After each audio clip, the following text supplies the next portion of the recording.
Hey guys, JR here, your grumpy sound guy.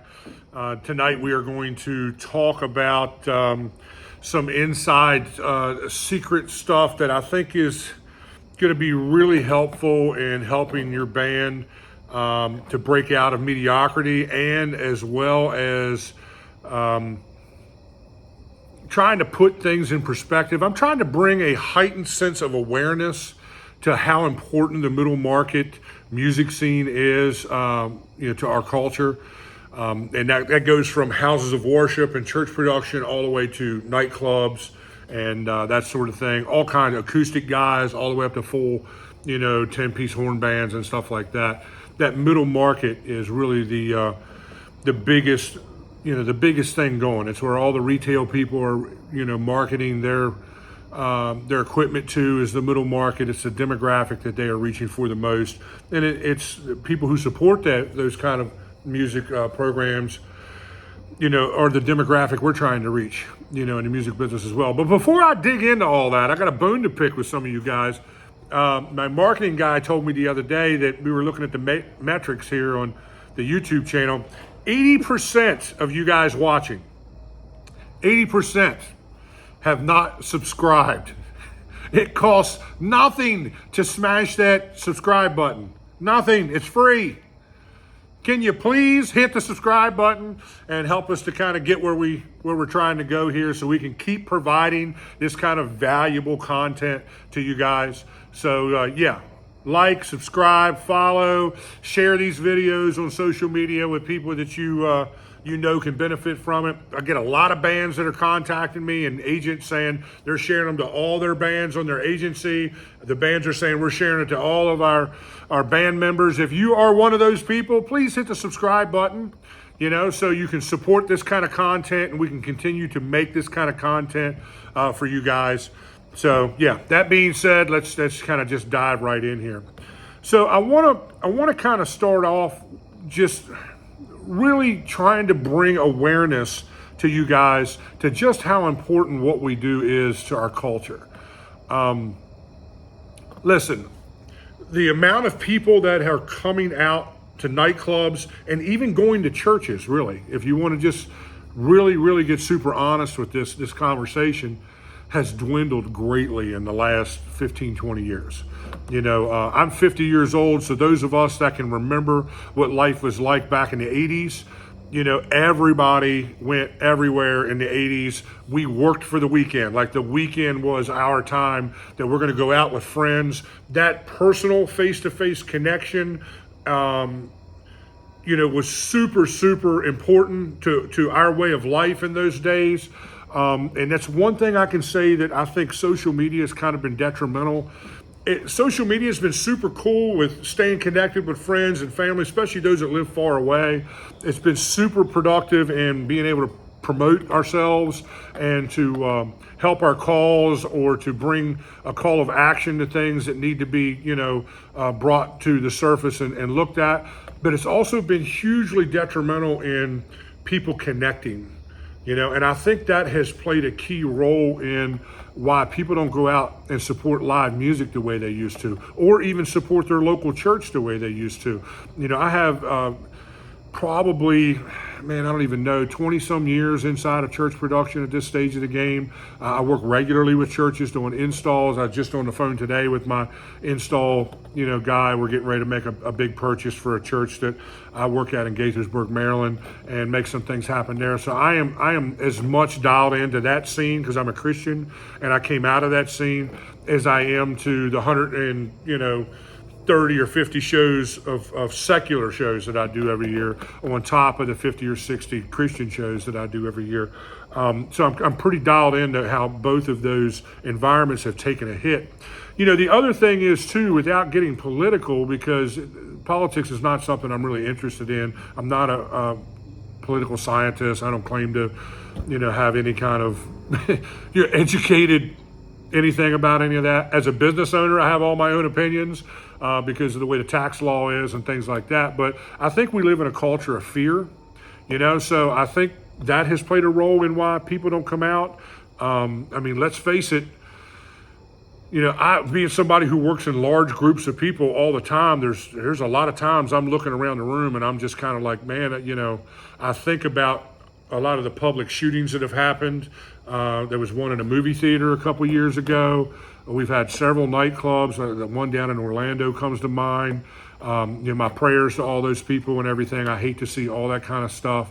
Then you take, COVID, that kind of takes that fear to the next level, and how deadly serious that really was. And I lost personal close friends of mine to COVID during that. So, all that has created this culture of fear, and you couple that with how just completely hybrid lives we live now with social media and that sort of thing. It's really hard to get people's butts off their couch and get them to the club, or get people's butts off the couch and get them to church on Sunday. It has really become challenging that way. And I think we're kind of losing something because of that, because that connection that would happen at a show was huge in our culture. It was great for mental health. It was great in having a sense of community, and things like that. And I think that we can use those things to our benefit inside the music business, by trying to create that sense of community and create events and shows that that are engaging and make people want to come out and reconnect face to face with friends and that sort of thing. So I think it's important that we keep all these things, in the front of our mind when we're doing marketing and when we're putting events together and things like that. Always make safety a huge part of all your advertising. There's going to be a safe environment. Don't be afraid to let people know the amount of security that's going to be there and things like that. I think people really need to feel that, to feel safe, and that you'd be following whatever health protocols are in place at that time. I know that changes like the wind, but it just sort of kind of is what it is, guys. And we make up this middle market music scene, both Christian and secular. We make up probably 80% of our culture. Culture is the arts. You know what I mean? The arts play such a role in our culture in the United States, and music is at the core of all that. Now, I know there's theatrical arts, there's actually painted arts, and that sort of thing. There's performance art, dance. I'm not taking anything away from any of that stuff, because it's important. It really is. But on this channel, we're all about the music business. So the music business plays a huge role in that. Music is life. I spent over 10 years of my life as a volunteer leader, sponsor, and counselor inside of an addiction, ministry. And I can tell you that one common denominator I've seen in 99.9% of the people that I had the privilege of walking alongside of as they were coming out of their addiction issues was music. Music plays a huge role in all that. So having, safe environments and healthy shows for people to attend is super important. So, what are the inside secrets? The inside secrets are understanding that we play a huge role in this, whether you're a C band who is perfectly happy not doing any marketing and just having, the 50 or 60 people that come out and support you, for the last 10 years, and you're happy with that. That's what's important. That's totally cool, all the way up to the 10 and 12 piece, corporate bands that with dance routines and doing all the marketing stuff and got paid staff that handle all their online, websites and social media and stuff like that and everything. It's all important, man. It's all important.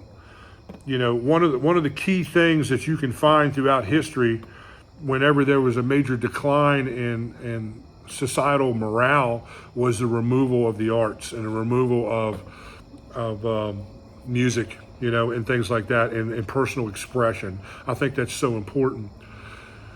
So something inside the music business that I think has also played a role in people coming out is mediocrity.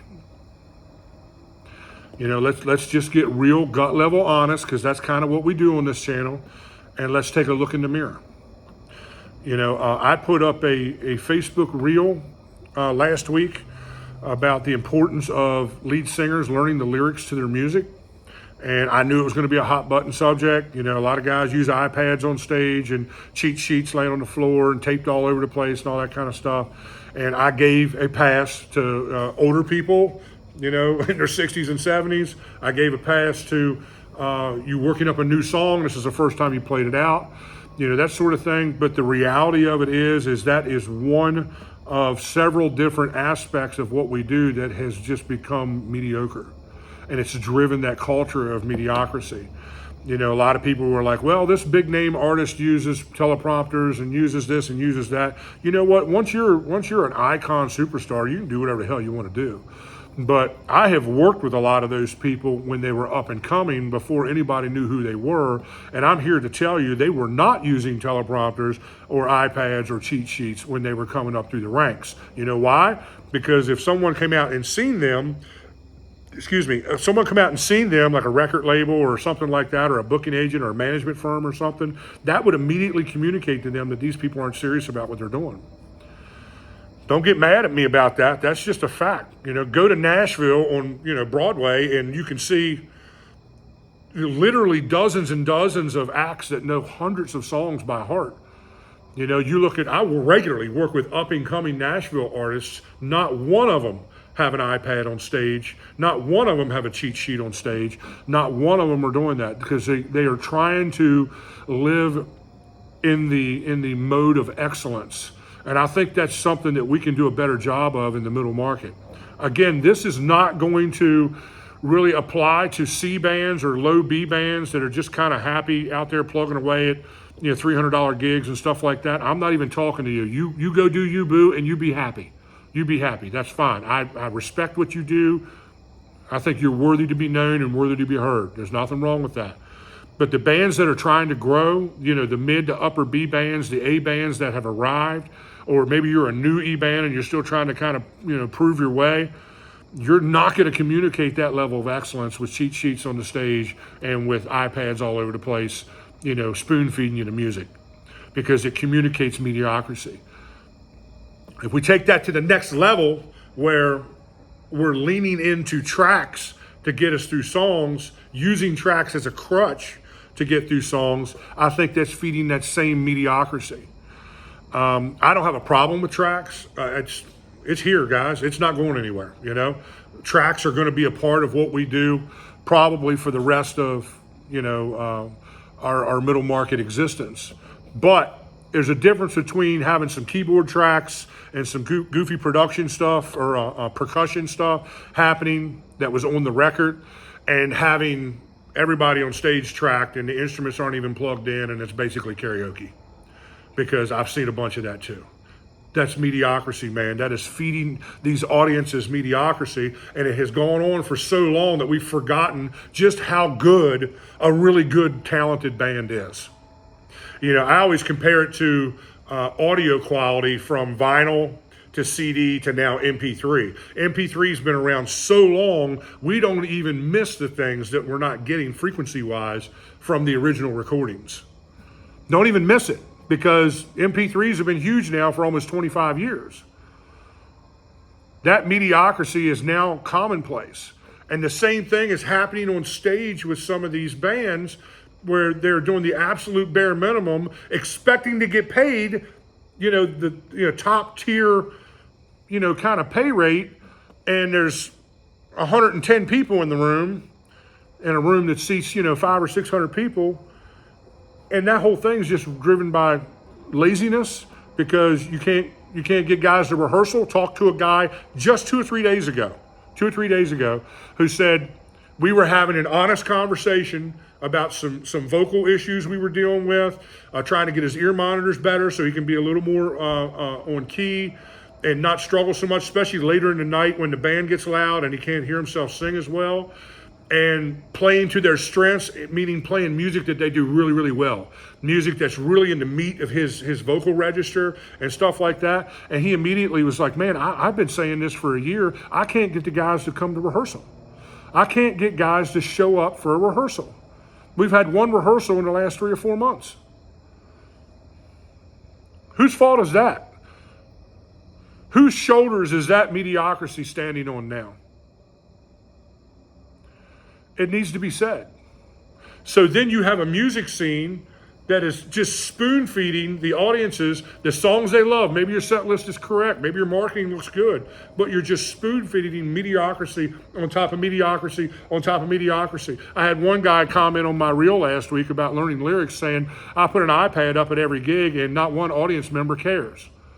Well, you know, if you'd have done that in 1988, the audience would have cared, okay? Because it was a different standard by which we measured good and bad bands by in the 80s than what we do now. People were so desensitized to this cheat sheet mentality, this mediocrity, type of mentality, they don't even notice it anymore. But I can tell you this, and I'm going to end with this. We're going to close right now. I'm going to end with this. And I tell this to all the bands that I groom and that I mentor. You got to be playing to the 1% to 3% of guys like me that are standing in the back of the room and know the difference. Because we're the guys that hold the keys to the kingdom. We're the guys that are going to open doors or close doors for you. I had this week 2 bar owners. One bar owner owns 4 or 5 different clubs. Contact me asking for references about this band and about that band and what my opinion of them was and whether or not they should be booked at their venues and what kind of money I thought they were worth. I typically try to stay away from the numbers game, but I'll throw ballparks out there, and I see a lot of bands because when I'm off, the thing I enjoy doing is going to go see a band because I don't have to work. I don't have to worry about any of the stress of the gig, making the mix happen, keeping feedback out of the way, keeping the band on and off the stage and all that kind of stuff. I don't have to do anything on my nights off, but go in and actually enjoy the music because I practice what I preach. I support the scene that I work in. So I see a lot of bands. I just came back from the beach, and you heard last week's video. I seen like 6 or 10 bands the whole time I was down there for 3 days. 3 days, I seen 6 or 10 bands. That's the way I roll. And there's a lot of powers to be, agents, club owners, concert promoters, festival promoters that know me in that capacity and call me regularly. And I'm not the only one they call.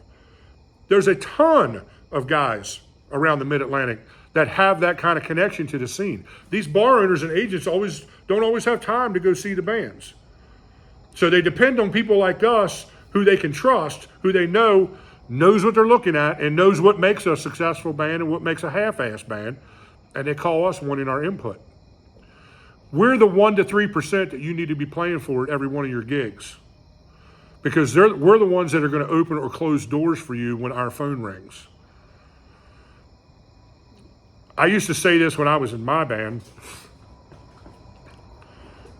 It's on the nights that we had the least amount of people in the room that seemed to be, we got our biggest breaks because we were pretty disciplined in giving 110% to an empty room as much as a full room. And look, guys, let's be real. No one's exempt from an empty night. No one's exempt from a dead night. Everybody gets it. It could be the weather. It could be some national band playing 2 blocks down the street. It happens, There's no shame in it. That's just the way it is. There should be more, full nights than there should be empty nights. So don't get it out of balance, but everybody has a dead night. And I can remember on the nights that we were dead, we just gave it everything we had, man, because we enjoyed what we did. We were passionate about what we did. We loved what we did. We started a band, a classic rock band, in a community that had been petrified and just saturated with classic rock bands. Everybody told us we were not starting a classic rock band. And within 3 years, we were the biggest band in the area. In our little area, we were the biggest band in that small pond. Well, what was the difference between us and all the other classic rock bands? Passion and excellence. We didn't take well, that's good enough kind of attitude. If we didn't nail a song, we might play it once out and then never play it again. Even if the crowd responded to it. If I didn't feel like that we played the song, correctly, or we were bringing our best, game to that song, then we didn't play it. So we are in a constant battle against mediocrity here.